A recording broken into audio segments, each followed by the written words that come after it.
मालरसदे श्री हरि जुआए विराजिए कथा सुनो इतिहास हम श्रोताया हमार के तब बदरज हमका मंगल आदि विचार रहे मस्त हरिजन को यश गावते हरिजन मंगल सब संतन निर्णय कियो यति श्रुति पुराण विकास भुजिवे को लोई सुधर है के हरि के श्री गुरु गुरुदेव ज्ञादयी हरिभक्त यश गाव भवसागर के तरन को नाहिन और पार। श्री सीतानाथ समारंभम् श्री रामानंदार्य मध्यमाम् अस्मदाचार्य पर्यन्ताम् वन्दे श्री गुरु परम्पराम्। वन्दं गुरुपदकञ्च कृपा सिन्धु नरहरि महामंगलकञ्च जासुवचन विकरकर मेघ सदा स्मृति सहज दया के धाम विज्ञान रघुनाथ श्री सीताराम। हरिशरण अनंत आनंद गुणी ब्रह्मांड नायक शरणागत वत्सल परात्पर परब्रह्म सर्वेश्वर भगवान की महती कृपा करुणा हम आप सब श्री भक्तमाल जी का श्रवण लाभ ले रहे हैं। एक बार प्रेम से बोलिए वत्सल भगवान। तो अभी तक हम लोग हमारी कथा द्वादश महाभागवतों का वर्णन सुन रहे और किस प्रकार श्री नावा गोस्वामी की उनका वर्णन पद के माध्यम से करते हैं और किस प्रकार श्री प्रियादास जी विस्तार में उनके चरित्र कहते हैं। तो इस पर हमने जो है विस्तृत चर्चा की थी। उसमें हमने विधि नारद शंकर सनकादि चार जो महाभागवत उनके चरित्र पर चर्चा की। तो आगे हमें आज बढ़ना है श्री कपिल देव भगवान के चरित्र पर चर्चा। हालांकि हम 24 अवतारों में भी इनका स्मरण कर चुके परंतु द्वादश महाभागवतों में इनका स्मरण करना है। लेकिन उससे पहले केवल 2 मिनट प्रेम से जो भगवान नाम कीर्तन करें। देखिए आवाज के लिए बिल्कुल परेशान मत होइए। आवाज जो है 2-4 मिनट में अपने आप ही सेट हो जाएगी। क्या है कि सुबह सुबह थोड़ा शायद नेटवर्क के कारण दिक्कत आती पर कथा में कोई दिक्कत नहीं आएगी। तो 2-3 मिनट में अपने आप सेट हो जाती है। तो केवल 2 मिनट प्रेम से जो है भगवान नाम कीर्तन करें। श्री राम जय जय राम श्री राम जय राम जय राम श्री राम जय राम जय राम सीताराम जय सीताराम राधे श्याम श्री राम जय राम राधे श्याम जय राधे। जय सिया राम जय जय हनुमान संकट मोचन कृपान गौरी शंकर सीता। जय गो माता जय गोपाल भक्त वत्सल प्रभु दीन दयाल गौरी शंकर सीता। श्री राम जय जय राम श्री राम जय राम जय जय श्याम जय जय श्याम जय जय श्री वृंदावन धाम। श्री राम जय राम सीताराम जय सीताराम राधे श्याम जय राधे श्याम जय रघुनंदन जय राम जानकी वल्लभ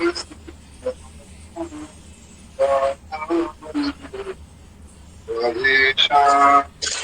श्री राम जय जय श्री राम जय जय जय राम, राम जय राम।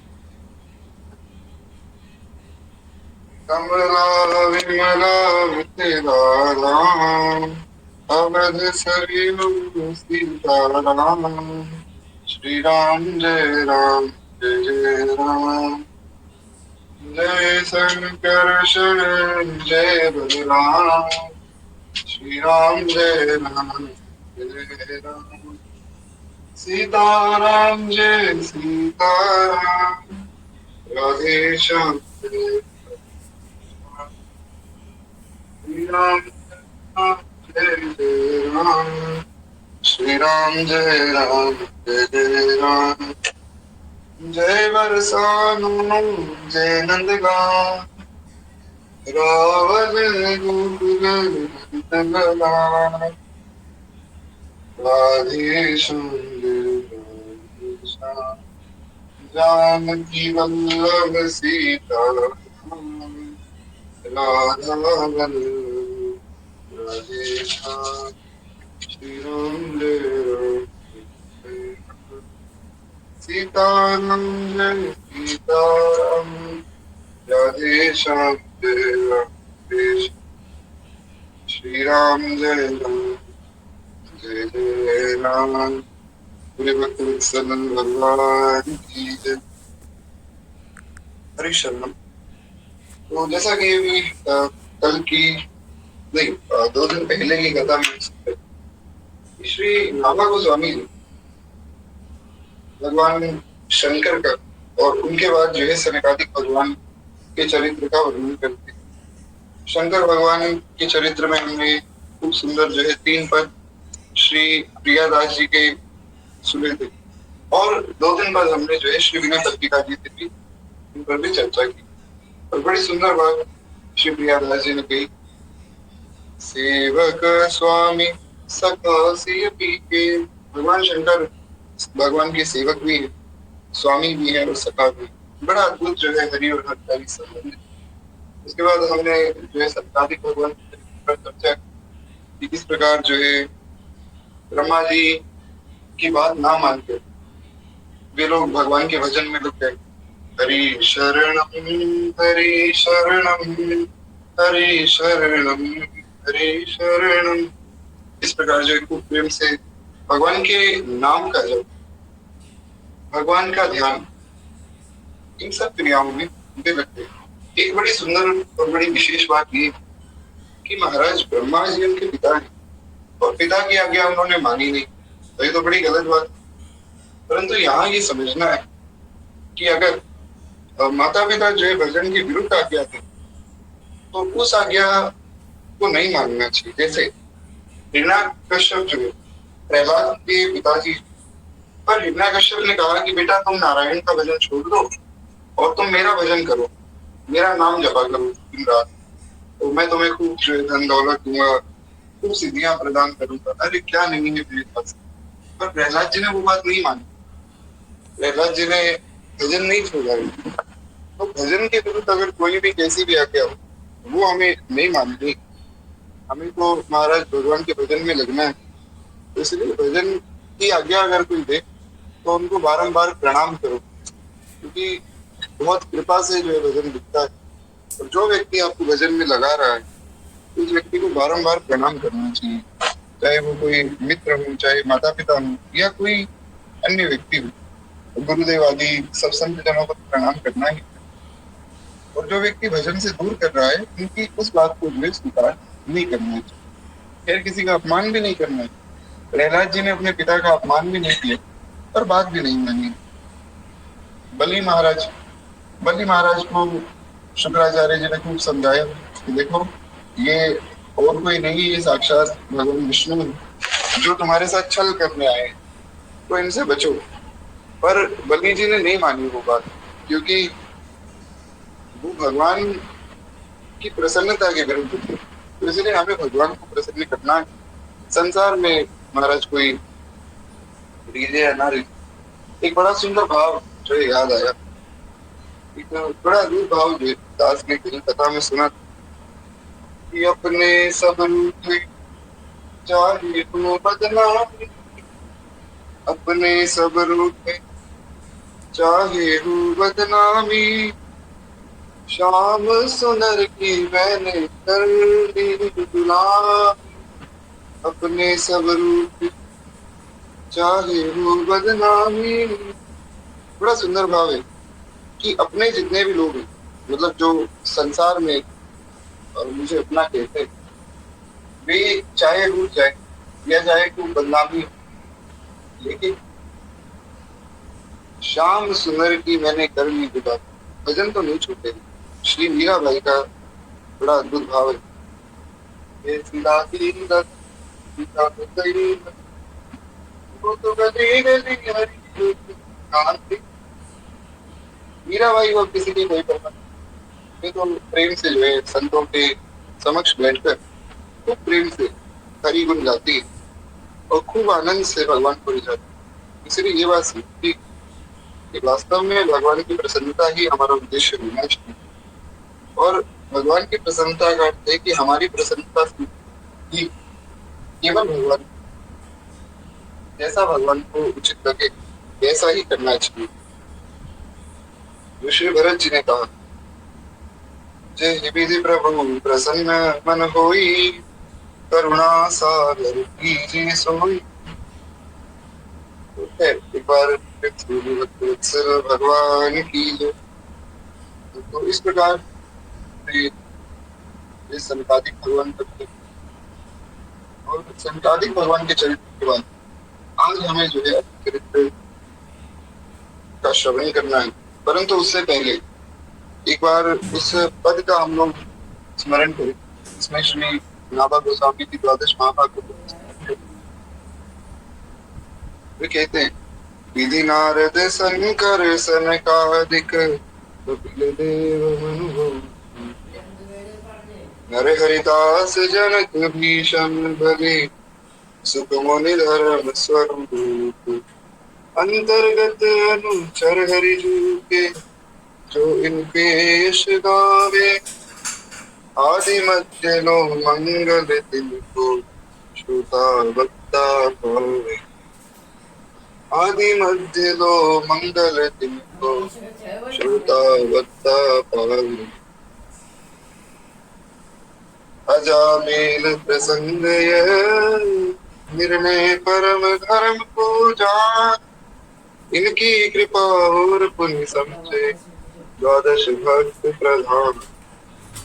इनकी कृपा और पुण्य समझे, द्वादश भक्त प्रधान।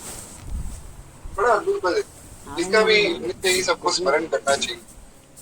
एक पद जो है 24 अवतारों के स्मरण का, उस पर भी हमने चर्चा की कि नित्य सबको स्मरण करना चाहिए। और आशा है कि आप लोग नित्य उसका ध्यान करते हुए।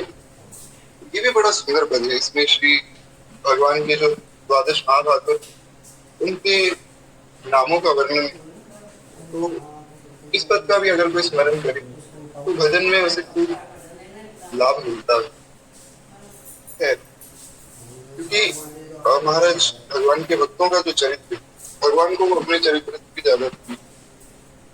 जब श्री हनुमान जी, जामवंत जी आदि सब कार्य करके पुनः भगवान के पास लौटे, जिनका में जानकी जी कहाँ है सब पता लगा के भगवान के पास आए, तो श्री जामवंत जी ने बड़ी सुंदर बात कही। जामवंत ने कहा कि प्रभु, हनुमान जी ने बड़ा सुंदर कार्य किया है, ऐसा कार्य तो महाराज संभव ही नहीं था इनके लिए।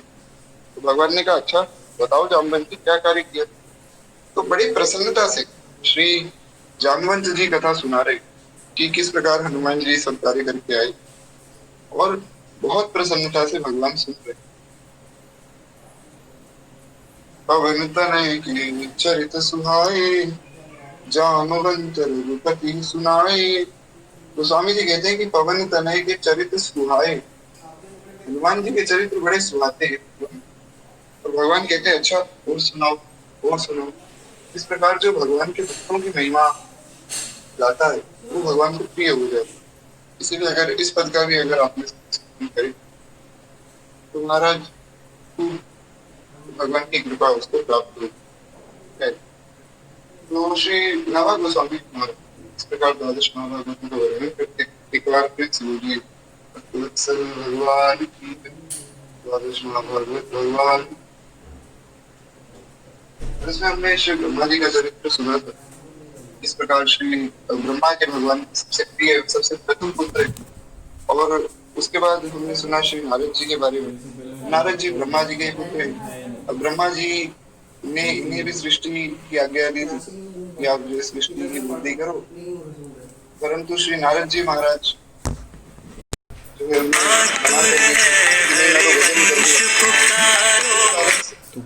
ब्रह्मा जी उन पर रुष्ट हो गए। फिर उन्होंने नारद जी को श्राप दिया और नारद जी को श्राप देकर श्री ब्रह्मा जी को खुद ही ग्लानि हुई। तो उन्होंने फिर उन्हें आशीर्वाद भी दिया कि पहले तो आप दासी पुत्र बन जाओगे, पर फिर संतों की कृपा से पुनः आप यहाँ ब्रह्मलोक में आ जाओगे और अपने निज स्वरूप में स्थित हो जाओ। तो वहां श्री नारद की संतों की खूब महिमा बताई। भगवान शंकर का हमने स्मरण किया। उसमें हमने श्री विनय पत्रिका जैसे की 2-4 पद सुने और बड़ा अद्भुत जो है वर्णन श्री गोस्वामी जी भगवान शिव के चरित्र का किया है। और श्री गोस्वामी जी महाराज उसने अंत में एक ही बात कहते हैं कि देव काम रिपु राम चरण रति, देव काम रिपु राम चरण रति, तुलसीदास प्रभु हर दीन पर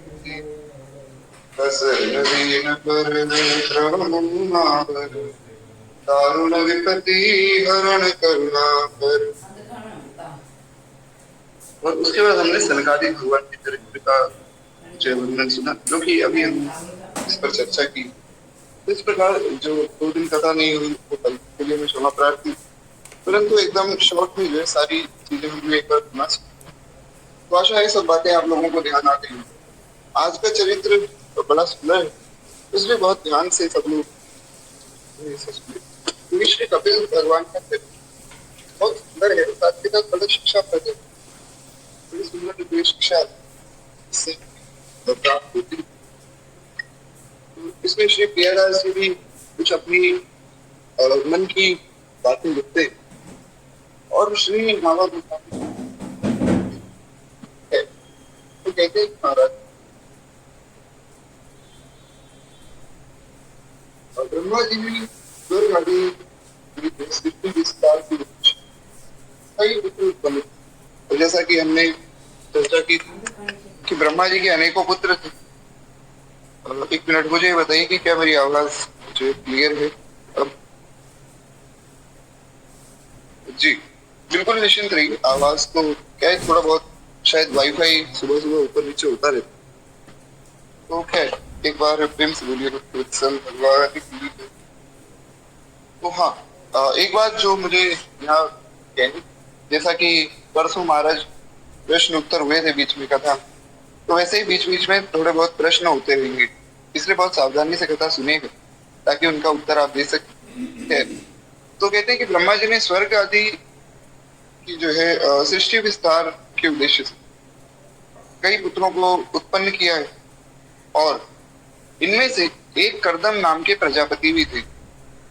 इनका वर्णन मैंने आपको सुनाया था कि कर्दम महर्षि जो है प्रकट हुए थे मनु और शत्रुपा के साथ में। तो कहते हैं कि इन्होंने ब्रह्मा जी की आज्ञा से संतान उत्पन्न करने हेतु सरस्वती नदी के तट पर 10,000 वर्ष तक तप किया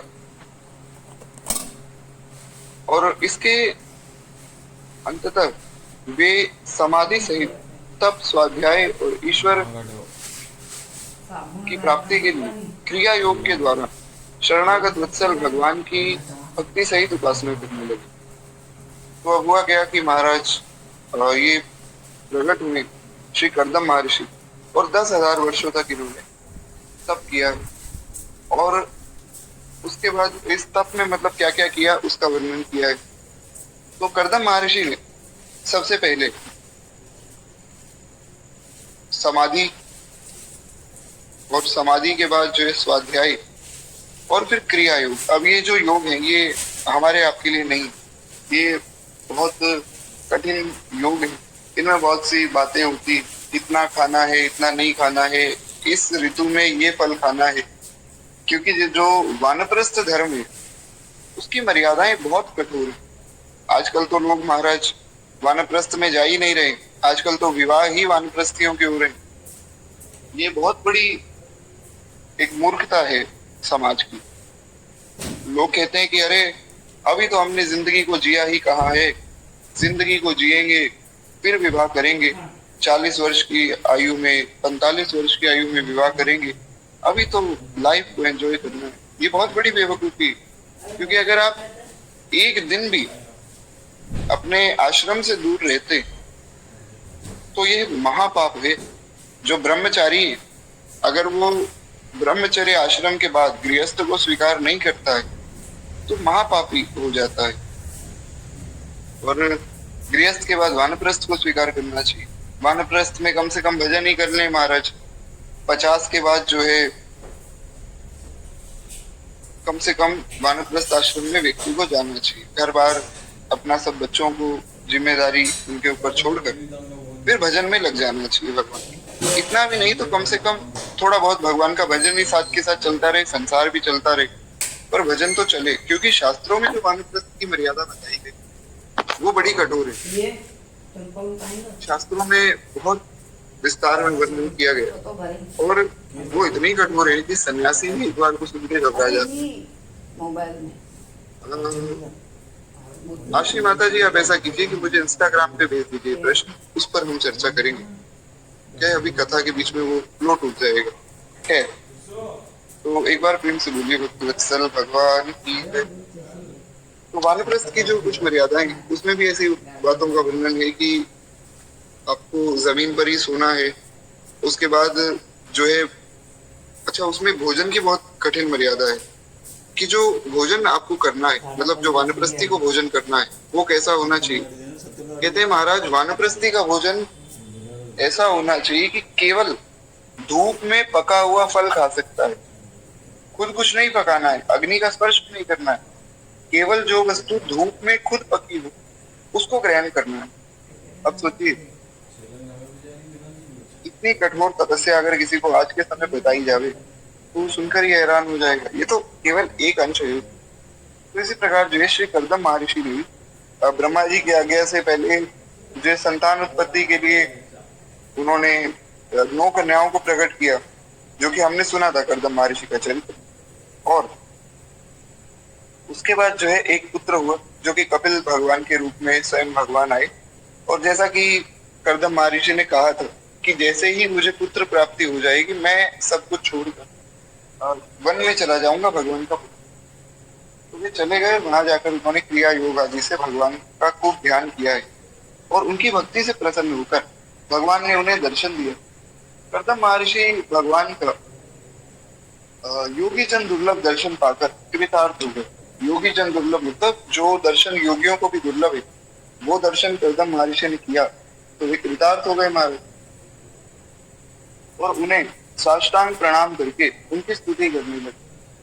उन्होंने भगवान से प्रार्थना की कि मुझे अपने समान स्वभाव वाली और चतुर्वर्ग की प्राप्ति कराने वाली सधर्मिणी प्रदान कीजिए। भगवान ने कहा कि ये प्रजापति ब्रह्मा जी का पुत्र जो है स्वयंभू मनु अपनी पत्नी के साथ परसों यहाँ आएगा और अपनी देवहूति नामक कन्या को तुम्हें अर्पण कर देगा।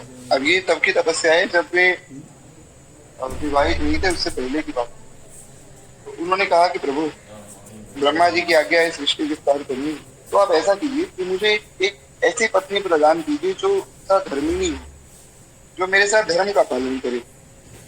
क्योंकि अगर कोई ऐसी पत्नी मुझे मिल जाएगी जो भगवान का भजन स्वयं भी नहीं करती है तो वो मुझे भी नहीं करने देगी। तो इसलिए हमें भी प्रार्थना भगवान से करनी चाहिए कि जो भी हमारी संगति में लोग आवे वे सब भगवान का भजन करने वाले, वरना हमारा भजन बिगड़ जाएगा। तो इसलिए उन्होंने भी ये प्रार्थना की। भगवान ने कहा कि देखो ब्रह्मा जी के पुत्र स्वयंभू मनु और उनकी पत्नी है शत्रुपा, इनकी एक पुत्री है देवहूति। ये सब कथा आप सब जानते हैं। तो देवहूति को लेकर वे तुम्हारे पास आएंगे तो तुम जो है उनको मना मत करना, उनसे विवाह कर लेना। कर्दम महर्षि ने कहा प्रभु ठीक है, जैसे आप क्या। और भगवान ने एक आशीर्वाद और दिया, कहते हैं मैं भी तुम्हारे प्रेम से आकृष्ट होकर अपने अंश रूप से कला के द्वारा तुम्हारे यहाँ पुत्र रूप में प्रकट होऊंगा और सांख्य शास्त्र संहिता की रचना करूंगा। सांख्य शास्त्र जो है वो सांख्य योग का जो वर्णन भगवत गीता में भी आया, तो उसकी विस्तार में व्याख्या श्री कपिल भगवान ने की। तो जो सांख्य योग है इस पर हमें विशेष चर्चा करने की आवश्यकता है नहीं, क्योंकि हमें जो है भक्ति योग पर विशेष चर्चा करनी। जो चीजें हमारे काम की नहीं है उन पर चर्चा करके बहुत लाभ नहीं होगा, इसलिए हम लोग थोड़ा आगे बढ़ते हैं। कहते हैं ये कहकर भगवान अंतर ध्यान हो गए और कर्दम महर्षि ने जो है भगवान की बात को स्वीकार किया है। और जैसा भगवान ने कहा था, तीसरे दिन स्वयंभू मनु अपनी पत्नी के साथ अपनी कन्याओं को लेकर वहां आए और उनमें से जो है देवहूति जी का विवाह कर्दम महर्षि से करवाया। और इधर जो है देवहूति माता पिता के लौट जाने पर पति की अत्यंत प्रीति पूर्वक सेवा करने लगी। अब देवहूति जी जो है कर्दम महर्षि की सेवा करती थी और उनके विषय भोग की इच्छा तथा कपट, द्वेष, लोभ, निषिद्ध आचरण और प्रमाद आदि दोषों को त्याग कर शौच, इंद्रिय निग्रह और गुणों में अपने तेजस्वी पति को संतुष्ट किया। अब हुआ क्या कि माता देवहूति ने अपने सारे अवगुण त्याग दिए। इसका ये मतलब नहीं कि उनमें पहले अवगुण थे, ऐसा नहीं सोचना है।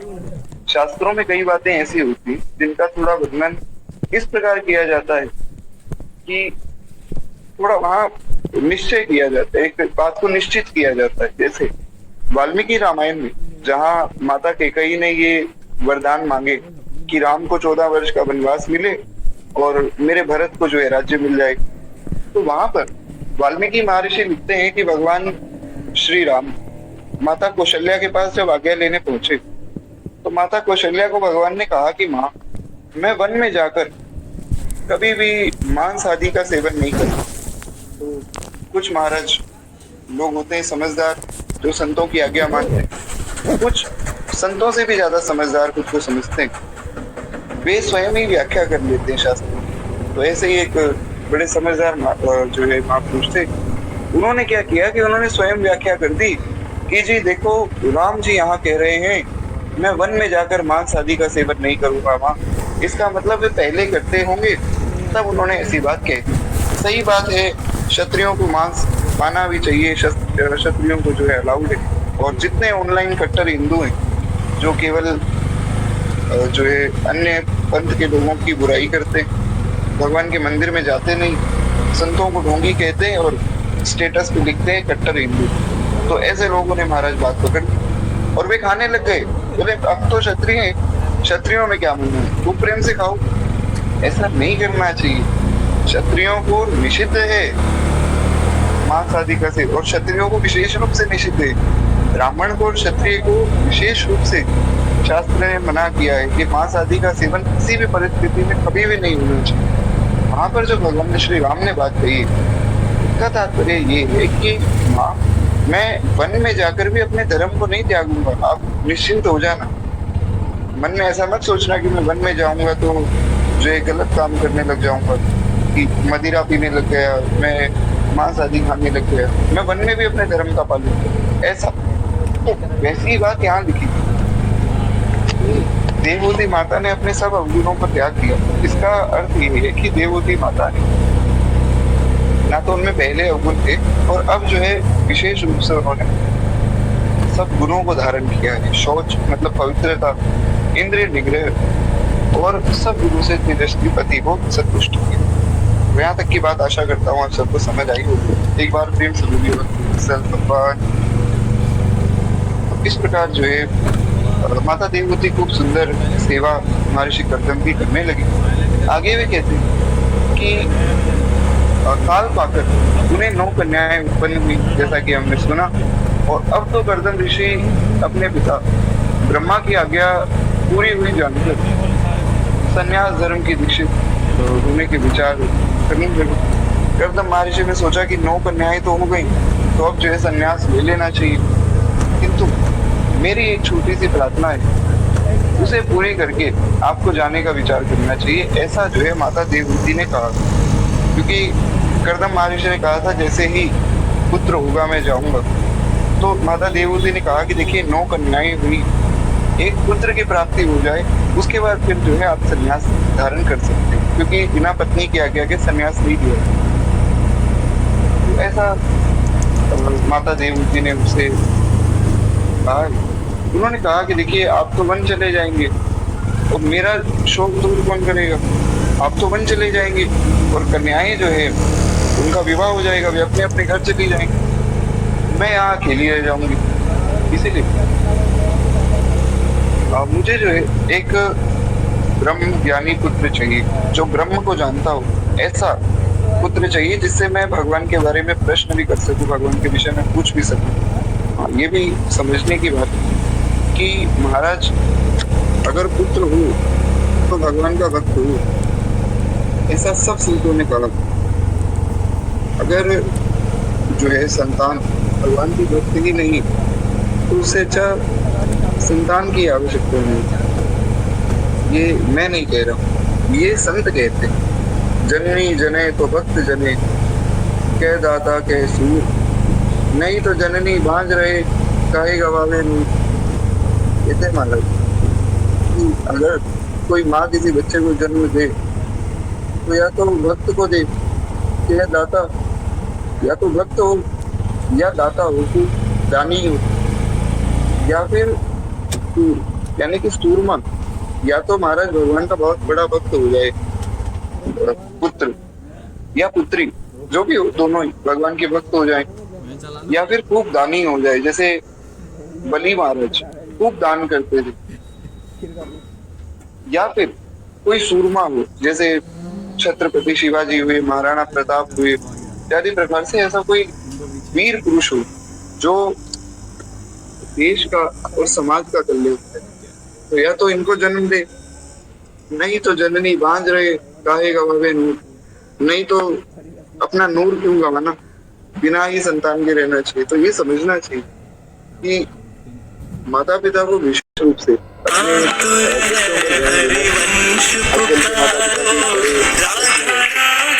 देखिए बच्चे हमारी बात नहीं मानते हैं और फोन नहीं छोड़ते, तो महाराज फोन छीन लो उनके हाथ से।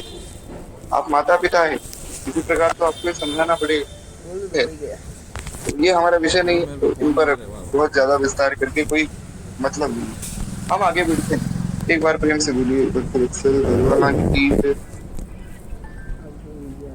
तो कहते हैं कि महाराज इस प्रकार श्री कर्दम महर्षि से माता देवहूति ने प्रार्थना की कि आप जो है संन्यास धारण कर लीजिए, कोई बात नहीं, मुझे जो है एक ब्रह्म ज्ञानी पुत्र दे दीजिए जिनसे मैं अपने मन की जिज्ञासा पूछ सकूं और मेरे मन की जिज्ञासा शांत है। तो कहते हैं केवल कन्या उत्पन्न करके आप पितृ ऋण से मुक्त नहीं होंगे। और दूसरी बात ये है कि आपको पितृ ऋण से मुक्त होना है।